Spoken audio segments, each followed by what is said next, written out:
നമസ്കാരം. അമേരിക്കയിൽ നിന്നും നാടുകടത്തപ്പെട്ട കുടിയേറ്റക്കാരുടെ വെളിപ്പെടുത്തലുകളിൽ വിവാദം കനക്കുന്നു.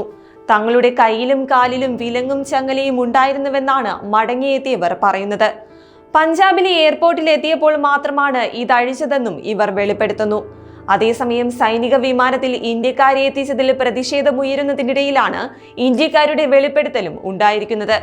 കൂടാതെ അമേരിക്കയിൽ നിന്ന് കയ്യിലും കാലിലും വിലങ്ങിട്ട് ഇന്ത്യക്കാരെ നാടുകടത്തുന്ന ദൃശ്യങ്ങൾ അമേരിക്കൻ ബോർഡർ പെട്രോളും പുറത്തുവിട്ടിട്ടുണ്ട്.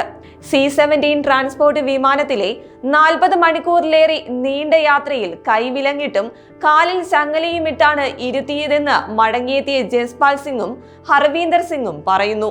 എന്തായാലും ഇന്ത്യക്കാരെ കൈവിലങ്ങ് വച്ചല്ല കൊണ്ടുവന്നതെന്ന സർക്കാർ വാദം തള്ളുകയാണ് തിരികെ എത്തിയവർ. അനധികൃത കുടിയേറ്റക്കാരായ ഇന്ത്യക്കാരെ സൈനിക വിമാനത്തിൽ തിരിച്ചയക്കാനെന്ന് ആവശ്യപ്പെട്ടാണ് അമേരിക്കൻ ബോർഡർ പെട്രോൾ ദൃശ്യങ്ങൾ പുറത്തുവിട്ടത്. കൈവിലങ്ങും കാലിൽ ചങ്ങലയുമായി നടന്നു പോകുന്നവരെ ഈ ദൃശ്യങ്ങളിൽ കാണാം. ഡൊണാൾഡ് ട്രംപ് ഉപയോഗിക്കുന്ന ഇന്ത്യൻ ഏലിയൻസ് എന്ന വാക്കാണ് ബോർഡർ പെട്രോളും ഉപയോഗിച്ചിരിക്കുന്നത്.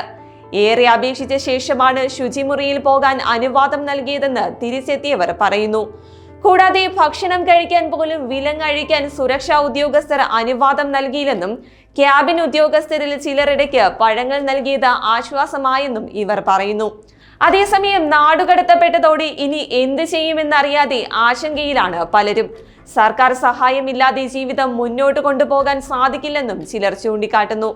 അതേസമയം അമേരിക്കയിൽ നിന്നും ഇന്ത്യക്കാരെ നാടുകടത്തുന്ന നടപടി എത്രയും പെട്ടെന്ന് അവസാനിപ്പിക്കണമെന്നും പ്രധാനമന്ത്രി നരേന്ദ്രമോദി വിഷയത്തിൽ ഇടപെടണമെന്നും പഞ്ചാബി NIA കാര്യമന്ത്രി കുൽദീപ് സിംഗ് ധാലിവാൾ ആവശ്യപ്പെട്ടു.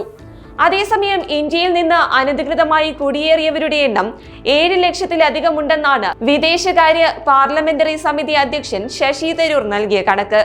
1,70,000 ഇന്ത്യക്കാരാണ് അതിർത്തിയിൽ പിടിയിലായതെന്നും തരൂർ വെളിപ്പെടുത്തുന്നു. അതേസമയം കഴിഞ്ഞ ദിവസമായിരുന്നു അനധികൃത ഇന്ത്യൻ കുടിയേറ്റക്കാരുമായുള്ള അമേരിക്കൻ സൈനിക വിമാനം അമൃത്സറിൽ എത്തിയത്.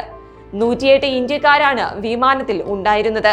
ഇതിൽ 19 പേർ സ്ത്രീകളും 13 പേർ പ്രായപൂർത്തിയാക്കപ്പെട്ടവരുമാണ്. 4 വയസ്സുള്ള ഒരു കുട്ടിയും ഇതിൽ ഉൾപ്പെടുന്നു. ഹരിയാന, ഗുജറാത്ത് എന്നിവിടങ്ങളിൽ നിന്നുള്ള 33 പേരും പഞ്ചാബിൽ നിന്നുള്ള 30 പേരും മഹാരാഷ്ട്ര, ഉത്തർപ്രദേശ് എന്നിവിടങ്ങളിൽ നിന്നുള്ള 3 പേരും ഛത്തീസ്ഗഡിൽ നിന്നുള്ള 2 പേരുമാണ് വിമാനത്തിൽ ഉണ്ടായിരുന്നത്.